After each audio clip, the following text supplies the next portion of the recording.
ಡಿಕೆಗೆ ಕರೆ ಮಾಡಿದ್ದಾರೆ ಸಿಎಂ ಸಿದ್ದರಾಮಯ್ಯ ಅನ್ನೋದು ಗೊತ್ತಾಗ್ತಾ ಇದೆ. ಬ್ರೇಕ್ಫಾಸ್ಟ್ ಬನ್ನಿ ಅಂತ ಆಹ್ವಾನ ಕೂಡ ಕೊಟ್ಟಿದ್ದಾರೆ ಡಿಕೆಗೆ. ನಾಳೆ ಬ್ರೇಕ್ಫಾಸ್ಟ್ ಮೀಟಿಂಗ್ ಇದೆ 9:30ಕ್ಕೆ. ಅದಕ್ಕೆ ಆಸ್ ಅ ಫಾರ್ಮಾಲಿಟಿ ಸಿಎಂ ಸಿದ್ದರಾಮಯ್ಯನವರೇ ಖುದ್ದಾಗಿ ಡಿಕೆ ಶಿವಕುಮಾರ್ ಅವರಿಗೆ ಕರೆ ಮಾಡಿದ್ದಾರೆ. ನಾಳೆ ದಿನ ಬ್ರೇಕ್ಫಾಸ್ಟ್ ಮೀಟಿಂಗ್ಗೆ ಬನ್ನಿ ಅಂತ ಆಹ್ವಾನ ಕೊಟ್ಟಿದ್ದಾರೆ. ಗೌರವಯುತವಾಗಿ ಕರೆ ಮಾಡಿ ಬ್ರೇಕ್ಫಾಸ್ಟ್ ಮೀಟಿಂಗ್ಗೆ ಬನ್ನಿ ಅನ್ನೋದಾಗಿ ಹೇಳಿದ್ದಾರೆ. ಯಾಕೆಂತ ಹೇಳಿದ್ರೆ ಇದು ನಡೀತಾ ಇರೋದು ಸಿಎಂ ನಿವಾಸದಲ್ಲಾಗಿರೋದ್ರಿಂದ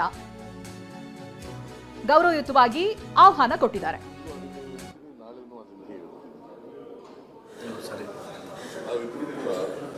ಅವರು ಹೇಳ್ತೀವಿ, ಅವರು ಅನೇಕ ಸಾರಿ ಹೇಳಿದ್ದಾರೆ, ಹೈಕಮಾಂಡ್ ಅವ್ರು ಹೇಳ್ದಾಗ ಕೇಳ್ತೀವಿ. ನಾವು ಅನೇಕ ಸಾರಿ ಹೇಳಿದ್ದೀವಿ, ಹೈಕಮಾಂಡ್ ಅವ್ರು ಹೇಳ್ದಾಗ ಕೇಳ್ತೀವಿ. ಅದನ್ನೇ ಚರ್ಚೆ ಮಾಡ್ತೀವಿ. ಕರೆದ್ರೆ ಹೋಗ್ತೀವಿ.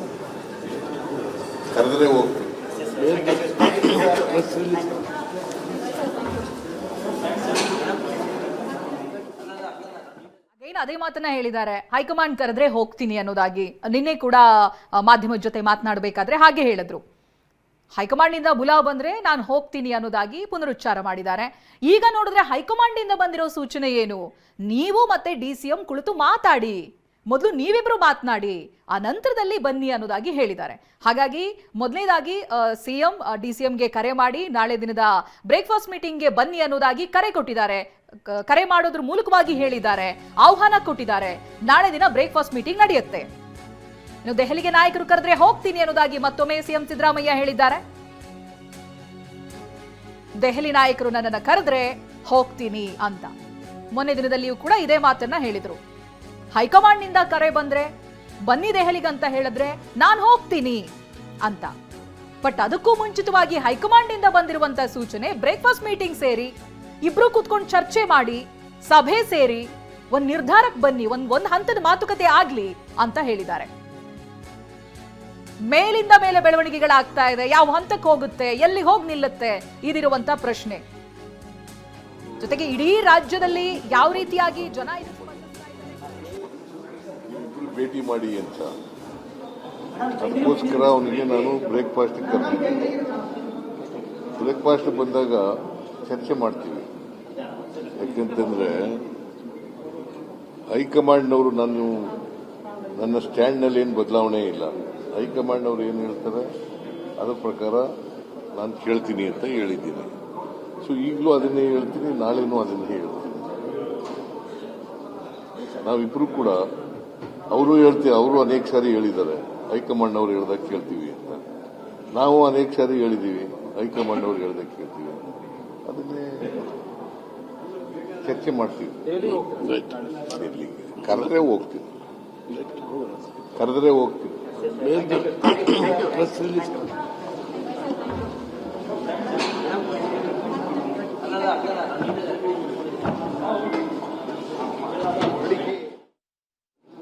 ನೀವಿಬ್ರು ಭೇಟಿ ಮಾಡಿ ಅಂತ, ಅದಕ್ಕೋಸ್ಕರ ಅವನಿಗೆ ನಾನು ಬ್ರೇಕ್ಫಾಸ್ಟ್ ಕರೆದಿದ್ದೀನಿ. ಬ್ರೇಕ್ಫಾಸ್ಟ್ ಬಂದಾಗ ಚರ್ಚೆ ಮಾಡ್ತೀವಿ.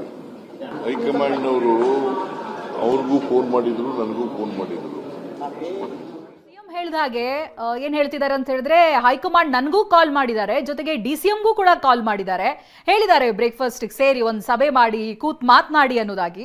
ಸೊ ಅದೇ ಪ್ರಕಾರವಾಗಿ ನಡೆಯುತ್ತೆ ಅನ್ನೋದಾಗಿ ಹೇಳ್ತಾ ಇದ್ರು. ಜೊತೆಗೆ ಹೈಕಮಾಂಡ್ ಹೇಳಿದ್ರೆ ನಾನು ಹೋಗ್ತೀನಿ ದೆಹಲಿಗೆ ಅಂತ ಸಿಎಂ ಸಿದ್ದರಾಮಯ್ಯನವರು ಮಾತನಾಡ್ತಾ ಇದ್ದಾರೆ. ಮಾಧ್ಯಮ ಜೊತೆ ಮಾತನಾಡಬೇಕಾದ್ರೆ ಹೈಕಮಾಂಡ್ ಏನ್ ಹೇಳ್ತಾರೋ ಅದನ್ನ ಕೇಳ್ತೀನಿ. ಈ ಮಾತನ್ನ ಡಿಸಿಎಂ ಕೂಡ ಹೇಳಿದ್ರು, ಸಿಎಂ ಕೂಡ ಹೇಳ್ತಾ ಇದ್ದಾರೆ. ಜೊತೆಗೆ ಇಬ್ಬರಿಗೂ ಕೂಡ ಹೈಕಮಾಂಡ್ ನಿಂದ ಕರೆ ಕೂಡ ಬಂದಿದೆ. ಇಬ್ರು ಕೂತ್ಕೊಂಡು ಮಾತನಾಡಿ ಬಗೆಹರಿಸಿಕೊಳ್ಳಿ ಅಂತ ಹೇಳಿದ್ರೆ ಒಂದು ಚರ್ಚೆ ಆಗ್ಲಿ ಅನ್ನುವಂತ ಸೂಚನೆ ಹೈಕಮಾಂಡ್ ಇಂದ ಬಂದಿದೆ. ಹಾಗಾಗಿ ನಾಳೆ ದಿನ ಬ್ರೇಕ್ಫಾಸ್ಟ್ ಮೀಟ್ ಕೂಡ ಸೇರ್ತಾ ಇದ್ದಾರೆ. ಹೈಕಮಾಂಡ್ನವರು ಅವ್ರಿಗೂ ಫೋನ್ ಮಾಡಿದ್ರು, ನನಗೂ ಫೋನ್ ಮಾಡಿದ್ರು. ನೀವಿಬ್ರು ಭೇಟಿ ಮಾಡಿ ಅಂತ, ಅದಕ್ಕೋಸ್ಕರ ಅವನಿಗೆ ನಾನು ಬ್ರೇಕ್ಫಾಸ್ಟ್ ಕರೆದಿದ್ದೀನಿ. ಬ್ರೇಕ್ಫಾಸ್ಟ್ ಬಂದಾಗ ಚರ್ಚೆ ಮಾಡ್ತೀವಿ. ಯಾಕೆಂತಂದ್ರೆ ಹೈಕಮಾಂಡ್ನವರು ನನ್ನ ಸ್ಟ್ಯಾಂಡ್ನಲ್ಲಿ ಏನು ಬದಲಾವಣೆ ಇಲ್ಲ. ಹೈಕಮಾಂಡ್ನವರು ಏನು ಹೇಳ್ತಾರೆ ಅದರ ಪ್ರಕಾರ ನಾನು ಕೇಳ್ತೀನಿ ಅಂತ ಹೇಳಿದ್ದೀನಿ. ಸೊ ಈಗಲೂ ಅದನ್ನೇ ಹೇಳ್ತೀನಿ, ನಾಳೆನೂ ಅದನ್ನೇ ಹೇಳ್ತೀನಿ. ನಾವಿಬ್ರು ಕೂಡ ಅವರು ಹೇಳ್ತೀವಿ, ಅವರು ಅನೇಕ ಸಾರಿ ಹೇಳಿದ್ದಾರೆ, ಹೈಕಮಾಂಡ್ ಅವ್ರು ಹೇಳ್ದಾಗ ಕೇಳ್ತೀವಿ ಅಂತ. ನಾವು ಅನೇಕ ಸಾರಿ ಹೇಳಿದ್ದೀವಿ, ಹೈಕಮಾಂಡ್ ಅವ್ರು ಹೇಳ್ದಕ್ಕೆ ಕೇಳ್ತೀವಿ, ಅದನ್ನೇ ಚರ್ಚೆ ಮಾಡ್ತೀವಿ. ಕರೆದ್ರೆ ಹೋಗ್ತೀವಿ. ಹೈಕಮಾಂಡ್ನವರು ಅವ್ರಿಗೂ ಫೋನ್ ಮಾಡಿದ್ರು, ನನಗೂ ಫೋನ್ ಮಾಡಿದ್ರು, ನೀವಿಬ್ರು ಭೇಟಿ ಮಾಡಿ ಅಂತ. ಅದಕ್ಕೋಸ್ಕರ ಅವನಿಗೆ ನಾನು ಬ್ರೇಕ್ಫಾಸ್ಟ್ ಕರೆದಿದ್ದೀನಿ. ಬ್ರೇಕ್ಫಾಸ್ಟ್ ಬಂದಾಗ ಚರ್ಚೆ ಮಾಡ್ತೀವಿ. ಯಾಕೆಂತಂದ್ರೆ ಹೈಕಮಾಂಡ್ನವರು ನನ್ನ ಸ್ಟ್ಯಾಂಡ್ನಲ್ಲಿ ಏನು ಬದಲಾವಣೆ ಇಲ್ಲ. ಹೈಕಮಾಂಡ್ನವರು ಏನು ಹೇಳ್ತಾರೆ ಅದರ ಪ್ರಕಾರ ನಾನು ಕೇಳ್ತೀನಿ ಅಂತ ಹೇಳಿದ್ದೀನಿ. ಸೊ ಈಗಲೂ ಅದನ್ನೇ ಹೇಳ್ತೀನಿ, ನಾಳೆನೂ ಅದನ್ನೇ ಹೇಳ್ತೀನಿ. ನಾವಿಬ್ರು ಕೂಡ ಅವರು ಅನೇಕ ಸಾರಿ ಹೇಳಿದ್ದಾರೆ, ಹೈಕಮಾಂಡ್ ಅವ್ರು ಹೇಳ್ದಾಗ ಕೇಳ್ತೀವಿ ಅಂತ. ನಾವು ಅನೇಕ ಸಾರಿ ಹೇಳಿದ್ದೀವಿ, ಹೈಕಮಾಂಡ್ ಅವ್ರು ಹೇಳ್ದಾಗ ಕೇಳ್ತೀವಿ, ಅದನ್ನೇ ಚರ್ಚೆ ಮಾಡ್ತೀವಿ. ಕರೆದ್ರೆ ಹೋಗ್ತೀವಿ. ಹೈಕಮಾಂಡ್ನವರು ಅವ್ರಿಗೂ ಫೋನ್ ಮಾಡಿದ್ರು, ನನಗೂ ಫೋನ್ ಮಾಡಿದ್ರು, ನೀವಿಬ್ರು ಭೇಟಿ ಮಾಡಿ ಅಂತ. ಅದಕ್ಕೋಸ್ಕರ ಅವನಿಗೆ ನಾನು ಬ್ರೇಕ್ಫಾಸ್ಟ್ ಕರೆದಿದ್ದೀನಿ. ಬ್ರೇಕ್ಫಾಸ್ಟ್ ಬಂದಾಗ ಚರ್ಚೆ ಮಾಡ್ತೀವಿ. ಯಾಕೆಂತಂದ್ರೆ ಹೈಕಮಾಂಡ್ನವರು ನನ್ನ ಸ್ಟ್ಯಾಂಡ್ನಲ್ಲಿ ಏನು ಬದಲಾವಣೆ ಇಲ್ಲ. ಹೈಕಮಾಂಡ್ನವರು ಏನು ಹೇಳ್ತಾರೆ ಅದರ ಪ್ರಕಾರ ನಾನು ಕೇಳ್ತೀನಿ ಅಂತ ಹೇಳಿದ್ದೀನಿ. ಸೊ ಈಗಲೂ ಅದನ್ನೇ ಹೇಳ್ತೀನಿ, ನಾಳೆನೂ ಅದನ್ನೇ ಹೇಳ್ತೀನಿ. ನಾವಿಬ್ರು ಕೂಡ ಅವರು ಅನೇಕ ಸಾರಿ ಹೇಳಿದ್ದಾರೆ, ಹೈಕಮಾಂಡ್ ಅವ್ರು ಹೇಳ್ದಾಗ ಕೇಳ್ತೀವಿ ಅಂತ. ನಾವು ಅನೇಕ ಸಾರಿ ಹೇಳಿದ್ದೀವಿ, ಹೈಕಮಾಂಡ್ ಅವ್ರು ಹೇಳ್ದಾಗ ಕೇಳ್ತೀವಿ, ಅದನ್ನೇ ಚರ್ಚೆ ಮಾಡ್ತೀವಿ. ಕರೆದ್ರೆ ಹೋಗ್ತೀವಿ. ಹೈಕಮಾಂಡ್ನವರು ಅವ್ರಿಗೂ ಫೋನ್ ಮಾಡಿದ್ರು, ನನಗೂ ಫೋನ್ ಮಾಡಿದ್ರು, ನೀವಿಬ್ರು ಭೇಟಿ ಮಾಡಿ ಅಂತ. ಅದಕ್ಕೋಸ್ಕರ ಅವನಿಗೆ ನಾನು ಬ್ರೇಕ್ಫಾಸ್ಟ್ ಕರೆದಿದ್ದೀನಿ. ಬ್ರೇಕ್ಫಾಸ್ಟ್ ಬಂದಾಗ ಚರ್ಚೆ ಮಾಡ್ತೀವಿ. ಯಾಕೆಂತಂದ್ರೆ ಹೈಕಮಾಂಡ್ನವರು ನನ್ನ ಸ್ಟ್ಯಾಂಡ್ನಲ್ಲಿ ಏನು ಬದಲಾವಣೆ ಇಲ್ಲ. ಹೈಕಮಾಂಡ್ ಅವ್ರು ಏನು ಹೇಳ್ತಾರೆ ಅದರ ಪ್ರಕಾರ. ಸಿಎಂ ಹೇಳ್ತಾ ಇರೋ ಪ್ರಕಾರ ತನ್ನ ನಿಲುವಿನಲ್ಲಿ ಯಾವುದೇ ಬದಲಾವಣೆ ಇಲ್ಲ ಅಂತ ಹೇಳ್ತಾ ಇದ್ದಾರೆ. ಹೈಕಮಾಂಡ್ ಹೇಳಿದ್ರೆ ದೆಹಲಿಗೆ ಹೋಗ್ತೀವಿ, ಅದನ್ನ ಡಿಸಿಎಂ ಕೂಡ ಹೇಳಿದ್ದಾರೆ, ನಾನು ಕೂಡ ಹೇಳ್ತಾ ಇದ್ದೀನಿ ಅನ್ನೋದಾಗಿ ಪುನರುಚ್ಚಾರ ಮಾಡ್ತಾ ಇದ್ದಾರೆ ಸಿಎಂ ಸಿದ್ದರಾಮಯ್ಯ. ಇದೀಗ ಹೈಕಮಾಂಡ್ ಸೂಚನೆ ಕೊಟ್ಟಿರೋದ್ರಿಂದಲೇ ಬ್ರೇಕ್ಫಾಸ್ಟ್ ಮೀಟಿಂಗ್ ಕೂಡ ಸೇರ್ತಾ ಇದ್ದಾರೆ. ಹೈಕಮಾಂಡ್ ನಿರ್ಧಾರಕ್ಕೆ ಬದ್ಧ ಅನ್ನೋದನ್ನ ಮತ್ತೊಮ್ಮೆ ನೆನಪಿಸಿದ್ದಾರೆ. ನನ್ನ ನಿಲುವಿನಲ್ಲಿ ಯಾವುದೇ ರೀತಿಯಾದಂಥ ಬದಲಾವಣೆ ಇಲ್ಲ ಅನ್ನೋದಾಗಿ ಹೇಳ್ತಾ ಇದ್ದಾರೆ. ನನ್ನ ಸ್ಟ್ಯಾಂಡ್ ಅಲ್ಲಿ ಬದಲಾವಣೆ ಇಲ್ಲ ಅಂತ ಸಿಎಂ ಸಿದ್ದರಾಮಯ್ಯ ಹೇಳ್ತಾ ಇದ್ದಾರೆ. ಜೊತೆಗೆ ಸಿಎಂ ಅವ್ರಿಗೂ ಹಾಗೆ ಡಿಸಿಎಂ ಅವ್ರಿಗೂ ಖುದ್ದು ಹೈಕಮಾಂಡ್ ಕರೆ ಮಾಡಿರೋದನ್ನು ಕೂಡ ಹೇಳ್ಕೊಂಡಿದ್ದಾರೆ. ನನಗೂ ಕರೆ ಮಾಡಿದ್ದಾರೆ, ಡಿಸಿಎಂಗೂ ಕೂಡ ಕರೆ ಮಾಡಿದ್ದಾರೆ ಅನ್ನೋದಾಗಿ. ಪೊಲಿಟಿಕಲ್ ಬ್ಯೂರೋ ಹೆಡ್ ಪ್ರಮೋದ್ ಮತ್ತೆ ಲೈವ್ ನಲ್ಲಿ ಜಾಯ್ನ್ ಆಗ್ತಾ ಇದ್ದಾರೆ. ಪ್ರಮೋದ್, ಸಿಎಂ ಹೇಳಿದಾಗೆ ಹೈಕಮಾಂಡ್ ಹೇಳಿದಾಗ ನಾವೇನ್ ಕೇಳ್ತೀವಿ ಅಂತ ಈ ಹಿಂದೆ ಹೇಳಿದ್ವು, ಆ ನಿಲುವಿಗೆ ಈಗಲೂ ಕೂಡ ಬದ್ಧನಾಗಿದ್ದೀನಿ ಅಂತ.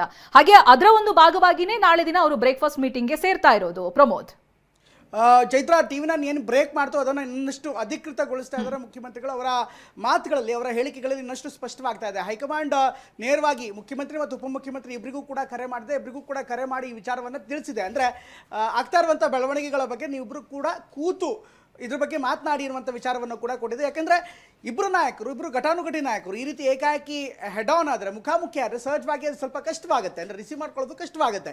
ಈ ಕಾರಣಕ್ಕೋಸ್ಕರ ಹೈಕಮಾಂಡ್ ಸೂಚನೆ ಕೊಟ್ಟಿದೆ ಇಬ್ಬರಿಗೂ ಕೂಡ ಕೂತ್ಕೊಂಡು ಮಾತನಾಡಿ ಅಂತ. ಇದು ಒಂದು ಭಾಗ, ಅಂದರೆ ಟ್ವೀಟ್ನ ಮತ್ತೊಂದು ಒಂದು ಭಾಗ ಮಾತ್ರ. ಟ್ವೀಟು ಅಥವಾ ಮುಖಾಮುಖಿ ಪವರ್ ಶೇರಿಂಗ್ ವಿಚಾರಕ್ಕೆ ಮಾತುಗಳ ಮೂಲಕ ಹೇಳುವಂಥದ್ದು, ಪರೋಕ್ಷವಾಗಿ ಟಾಂಗ್ ಕೊಡೋದು, ಈ ಎಲ್ಲ ವಿಚಾರಗಳಿಗೆ ಹೈಕಮಾಂಡ್ ಸೂಚನೆ ಕೊಟ್ಟಿತ್ತು. ಅಟ್ ದ ಸೇಮ್ ಟೈಮ್ ಈಗ ಮುಖ್ಯಮಂತ್ರಿಗಳ ಹೇಳಿಕೆಯನ್ನು ಕೊಡ್ತಾ ಇದ್ದಾರೆ. ನಮ್ಮ ನಿಲುವಿನಲ್ಲಿ ಯಾವುದೇ ಬದಲಾವಣೆ ಇಲ್ಲ, ಹೈಕಮಾಂಡ್ ಏನು ಹೇಳುತ್ತೋ ಅದನ್ನು ಕೇಳ್ತೀವಿ ಅನ್ನುವಂಥ ಮಾತನ್ನು ಹೇಳ್ತಿದ್ದಾರೆ. ಅಂದರೆ ಈ ಮೂಲಕ ಹೈಕಮಾಂಡ್ ಮಾತಿಗೆ ಮನ್ನಣೆ ಕೊಡ್ತೀವಿ ಅನ್ನುವಂಥ ಮಾತನ್ನು ಹೇಳ್ತಾರೆ. ಅಫ್ಕೋರ್ಸ್ ಡಿ.ಕೆ. ಶಿವಕುಮಾರ್ ಕೂಡ ಹೈಕಮಾಂಡ್ ಏನು ಹೇಳ್ತೋ ಅದೇ ಅಂತಿಮ ಅಂತ ಹೇಳ್ತಾರೆ. ಅವರಿಗೂ ಅದೇ ಅಪ್ಲೈ ಆಗುತ್ತೆ, ನನಗೂ ಅದೇ ಅಪ್ಲೈ ಆಗುತ್ತೆ ಅನ್ನುವಂಥ ಮಾತನ್ನು ಮುಖ್ಯಮಂತ್ರಿಗಳು ಹೇಳ್ತಾ ಇದ್ದಾರೆ. ಆದರೆ ಬೆಳವಣಿಗೆಗಳನ್ನು ಗಮನಿಸ್ತಾ ಇದ್ರೆ ಅಂದರೆ ಈಗ ಯಾವ ಕಾರಣಕ್ಕೋಸ್ಕರ ಬ್ರೇಕ್ಫಾಸ್ಟ್ ಮೀಟಿಂಗ್ ಮಾಡ್ತಿದ್ದೀವಿ ಅನ್ನೋದನ್ನು ಸಿದ್ದರಾಮಯ್ಯನವರು ಹೇಳಿದ್ದಾರೆ. ಹೈಕಮಾಂಡ್ ಸೂಚನೆ ಕೊಟ್ಟಿದೆ. ಒಂದು, ಜೊತೆಗೆ ಪ್ರಸಕ್ತ ರಾಜಕೀಯದ ಅಧಿಕಾರ ಹಂಚಿಕೆ ವಿಚಾರಕ್ಕೆ ನಾವು ಮಾತನಾಡ್ತಿದ್ವಿ ಅನ್ನೋದರ ಸೂಚನೆಯನ್ನು ಕೂಡ ಮುಖ್ಯಮಂತ್ರಿಗಳು ಮಾತಾಡ್ತಿದ್ದಾರೆ. ಅಂದರೆ ನಾಳಿನ ಸಭೆಯಲ್ಲಿ ಖಂಡಿತ ಇದು ಪ್ರಸ್ತಾಪವಾಗುತ್ತೆ. ಅಂದರೆ ಸುಮ್ಮನೆ ಹೋಗಿ ನಾನೇನೋ ಹೇಳಿದ್ದೆ, ನಾನೇನೋ ಟ್ವೀಟ್ ಮಾಡಿದ್ದೆ, ಇಷ್ಟೇ ವಿಚಾರಗಳು ಪ್ರಸ್ತಾಪ ಆಗಲ್ಲ. ಅದು ಇಬ್ಬರು ಮೆಚೂರ್ಡ್ ರಾಜಕಾರಣಿಗಳ ನಡುವೆ ಇಂಥ ವಿಚಾರಗಳು ಚರ್ಚೆ ಆಗಲ್ಲ. ಈಗ ಪ್ರಸ್ತುತವಾಗಿ ಚರ್ಚೆಯಲ್ಲಿರುವಂಥ ವಿಚಾರವನ್ನೇ ಒಂದು ಹೆಜ್ಜೆ ಮುಂದೆ ಹೋಗಿ ಹೇಳಬೇಕು ಅಂದರೆ ಡಿ.ಕೆ. ಶಿವಕುಮಾರ್ ಅವರು ನೇರವಾಗಿಯೇ ಸಿದ್ದರಾಮಯ್ಯನವರು ವೇದಿಕೆ ಮೇಲೆ ಸಂದೇಶ ಕೊಟ್ಟಿದ್ದಾರೆ. ಅವರ ಮಾತಿನ ಮೂಲಕ, ಅವರ ಟ್ವೀಟ್ನ ಮೂಲಕನೇ ಸಂದೇಶ ಕೊಟ್ಟಿದ್ದಾರೆ. ಹೀಗಾಗಿ ನಾಳೆ ಮುಖಾಮುಖಿ ಕೂತಂಥ ಸಂದರ್ಭದಲ್ಲಿ ಈ ವಿಚಾರ ಪ್ರಸ್ತಾಪ ಆಗುವಂಥ ಸಾಧ್ಯತೆ ಇರುತ್ತೆ. ಅದಕ್ಕೆ ಏನಾಗುತ್ತೆ, ಮುಂದೆ ಏನು ಮಾತಾಡ್ತಾರೆ, ಅದಕ್ಕೆ ಖಂಡಿತವಾಗ್ಲೂ ಒಪ್ಕೊಳ್ಳಲ್ಲ ಇಬ್ರು ಕೂಡ. ಅಂದ್ರೆ ಅವ್ರ ಮಾತನ್ನು ಇವ್ರು ಒಪ್ಪಲ್ಲ, ಇವ್ರ ಮಾತನ್ನು ಅವರು ಖಂಡಿತವಾಗ್ಲೂ ಒಪ್ಪಲ್ಲ. ಎಂಡ್ ಆಫ್ ದ ಡೇ ಈ ಗೇಮ್ ಡೆಲ್ಲಿಗೆ ಹೋಗುತ್ತೆ. ಆದರೆ ಅದಕ್ಕಿಂತ ಹೋಗಕ್ಕಿಂತ ಮೊದಲು ಆರಂಭಿಕವಾಗಿ ಒಂದು ರೀತಿ ಪ್ರಾಕ್ಟೀಸ್ ಮ್ಯಾಚ್ ಅನ್ನೋ ತಪ್ಪಾಗಲ್ಲ ಚೈತ್ರ. ನಿಜ ನಿಜ, ವೇದಿಕೆಯಲ್ಲಿ ನಿಂತು ಕೌಂಟರ್ ಕೊಟ್ಟಿದ್ದೆಲ್ಲವನ್ನ ನಾವು ಗಮನಿಸ್ತಾ ಇದ್ವಿ. ಬಟ್ ಟ್ವೀಟ್ ವಿಚಾರಕ್ಕೆ ಬಂದಾಗ ಪ್ರಮೋದ್, ನಿಮ್ಗೂ ನೆನಪಿರ್ಬೋದು, DCM DK ಮಾಧ್ಯಮ ಜೊತೆ ಮಾತನಾಡಬೇಕಾದ್ರೆ ಆ ಟ್ವೀಟ್ ವಿಚಾರ ಪ್ರಶ್ನೆ ಬಂದಾಗ ನಾನ್ ಮಾಡಿಲ್ಲ, ನನಗೆ ಗೊತ್ತಿಲ್ಲ ಅನ್ನೋದಾಗಿ ಹೇಳಿದ್ರು. ಬಹುಶಃ ನಾಳಿನ ಬ್ರೇಕ್ಫಾಸ್ಟ್ ಮೀಟಿಂಗ್ ಅಲ್ಲಿ ಇದೆಲ್ಲದಕ್ಕೆ ಸಂಬಂಧಪಟ್ಟಾಗೆ ಮಾತುಕತೆಗಳು ನಡೀಬಹುದು ಅಂತ ಸಿಎಂ ಎದುರು ಕೂತಾಗ ಅದಕ್ಕೆ ಸಂಬಂಧಪಟ್ಟಾಗೆ ಕ್ಲಾರಿಫಿಕೇಶನ್ ಕೊಡಬಹುದು ಅನ್ಸುತ್ತೆ. ಚೈತ್ರ, ಇಬ್ರು ಕೂಡ ಘಟಾನುಘಟಿ ನಾಯಕರು. ಒಂದು ಸಣ್ಣ ಟ್ವೀಟ್ ವಿಚಾರಕ್ಕೆ ಅವರಿಬ್ಬರಿದ್ದೆಲ್ಲ ಸ್ಪಷ್ಟನೆ ಕೊಡ್ತಾರೆ ಅಂತ ನನಗನ್ಸಲ್ಲ. ಇನ್ಮೇಲೆ ಇದೆಲ್ಲವನ್ನೂ ಕೂಡ ಗಮನಿಸ್ತಾರೆ. ಅಥವಾ ಈಗ ಟ್ವೀಟ್ ಮಾಡಿದ್ದಿರ್ಬೋದು, ಅಫ್ಕೋರ್ಸ್ DK ಶಿವಕುಮಾರ್ ಟ್ವೀಟ್ ಮಾಡಿದ್ದಿರ್ಬೋದು, ಮಾಡಾದ್ಮೇಲೆ ಇಲ್ಲ ಅಂತ ಹೇಳಿರ್ಬೋದು. ಈ ಟ್ವೀಟ್ಗಳು ಅಥವಾ ಸಾಮಾಜಿಕ ಜಾಲತಾಣ ಸೋಷಿಯಲ್ ಮೀಡಿಯಾ ಹ್ಯಾಂಡಲ್ ಮಾಡೋರು ಬೇರೆ ಇರ್ತಾರೆ. ಎಲ್ಲೋ ಕೃಷ್ಣ ಬೈರೇಗೌಡರಾಗಲಿ ಅಥವಾ ಪ್ರಿಯಾಂಕರ್ಗೆ ಆಗಲಿ, ಪ್ರತಾಪ್ ಸಿಂಹ ಆಗಲಿ, ಅಂಥವ್ರು ಮಾತ್ರ ಕೆಲವೊಂದಿಷ್ಟು ನೇರವಾಗಿ ಅವರೇ ಟ್ವೀಟ್ ಮಾಡ್ತಾರೆ, ಅವರೇ ಪೋಸ್ಟ್ ಮಾಡ್ತಾರೆ. ಈ ಸಿದ್ದರಾಮಯ್ಯ ಅವರಿಗೆ ಇವತ್ತು ಟ್ವೀಟ್ ಬಗ್ಗೆ ಟ್ವೀಟ್ ಮಾಡೋದು ಏನು ಗೊತ್ತಿರುತ್ತೆ? ಆಪ್ಷನ್ ಬಟನ್ ಗೊತ್ತಿರಲ್ಲ. DK ಶಿವಕುಮಾರ್ ಎಷ್ಟು ಟ್ವೀಟ್ ಮಾಡ್ತಾರೆ, ಫೇಸ್ಬುಕ್ ಅಲ್ಲಿ ಎಷ್ಟು ಇರ್ತಾರೆ, ಅವರು ಇನ್ಸ್ಟಾಗ್ರಾಮ್ ಅಲ್ಲಿ ಎಷ್ಟು ಇರ್ತಾರೆ, ಅವ್ರಿಗೆ ಗೊತ್ತಿಲ್ಲ. ಯಾವುದೋ ಒಂದು ಟೀಮ್ ಇರುತ್ತೆ. ಆ ಟೀಮ್ ಇವ್ರು ವೇದಿಕೆ ಮೇಲೆ ಕೊಟ್ಟಿರುವಂಥ ಹೇಳಿಕೆಗಳನ್ನೇ ಒಂದು ರೀತಿ ಗ್ರಾಫಿಕ್ಸ್ ಮಾಡೋ, ಪೋಸ್ಟ್ ಕಾರ್ಡ್ ಮಾಡೋ ಹಾಕಿರ್ಬೋದು, ಅದು ಬೇರೆ ವಿಚಾರ. ಆದರೆ ಅದು ಸಂದೇಶ ಮೂಲಕ ಆಗತ್ತೆ. ನಾಳೆ ಅದಕ್ಕೆ ಕ್ಲಾರಿಫಿಕೇಶನ್ ಕೊಡೋದು ಬೇರೆ ವಿಚಾರ. ಅಂದರೆ ಈ ಟ್ವೀಟ್ ಮಾಡೋದನ್ನೇ ಅತ್ಯಂತ ಮಹತ್ವವಾಗಿ ಡಿಸ್ಕಸ್ ಮಾಡ್ತಾರೆ ಅಂತ ಹೇಳೋಕ್ಕಾಗಲ್ಲ. ಬದಲಾಗಿ ಅಧಿಕಾರ ಹಂಚಿಕೆಯೇ ನಾಳಿನ ಮೀಟಿಂಗ್ನಲ್ಲಿ ಅತ್ಯಂತ ಮಹತ್ವದ್ದಾಗುತ್ತೆ. ಅಂದರೆ ಅದಕ್ಕೆ ನ್ಯೂಟ್ರಲೈಸ್ ಆಗೋ ಅಥವಾ ಇಲ್ಲ ನಾನು ಈ ಥರ ಮಾತಾಡ್ತೀನಿ ಅದಕ್ಕೆ ನಿಮ್ಮ ಸಹಕಾರ ಇರಲಿ ಅಂತ, ಇಲ್ಲ ನಾನು ಮುಂದುವರಿಯೋದಕ್ಕಿಂತ ನೇರವಾಗಿ ಹೇಳೋ ಬದಲು ಪರಸ್ಪರ ಅಂದರೆ ಅವರ ರೀತಿಯಲ್ಲೇ ರಾಜಕೀಯ ಭಾಷೆಯಲ್ಲೇ ಮಾತನಾಡ್ತಾರೆ ಅನ್ನುವಂಥದ್ದು ನಮ್ಮ ಈ ವಿಶ್ಲೇಷಣೆ ಒಂದು ಭಾಗ. ಓಕೆ, ಥ್ಯಾಂಕ್ ಯು ಪ್ರಮೋದ್ ಮಾಹಿತಿಗಾಗಿ.